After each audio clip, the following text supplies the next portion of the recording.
மிக்க மகிழ்ச்சி. தமிழ்நாட்டில் ஒரு புதிய அமைச்சரவைக்கு எனது வாழ்த்துக்கள். மரியாதைக்குரிய விஜய் அவர்களுக்கு வாழ்த்துக்கள். நல்லாட்சி தர வேண்டும் என்பது எனது வேண்டுகோள்.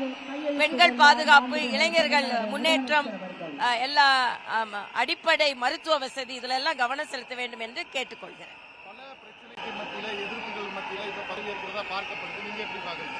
அரசியல் என்றாலே சவால்கள் தானே, சவால்களை தாண்டி வருவது தானே அரசியல்.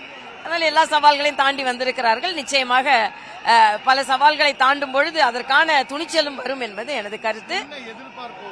மத்திய அரசோடு இணைந்து ஒரு நல்ல மத்திய மாநில அரசோடு இணக்கத்தோடு மக்களுக்கான நல்லவற்றை எடுத்து செல்ல வேண்டும். எந்தவித உள்நோக்கமும் இல்லாமல் ஆட்சி செய்ய வேண்டும் என்பது எனது கருத்து. எனது வாழ்த்துக்களை அவர்களுக்கு நான் தெரிவித்துக் கொள்கிறேன். பாரதிய ஜனதா கட்சி என்றைக்கும் தமிழகத்தின் நல்வாழ்விற்கும் தமிழக மக்களுக்கும் இவர்கள் இருக்கின்ற முடிவுக்கு உறுதுணையாக நிச்சயமாக இருக்கும். தேர்தல் அவர் என்னென்ன வாக்குறுதிகள் கொடுத்தார்களோ அதை உடனடியாக அவர்கள் நிறைவேற்ற வேண்டும் என்று கேட்டுக்கொள்கிறேன்.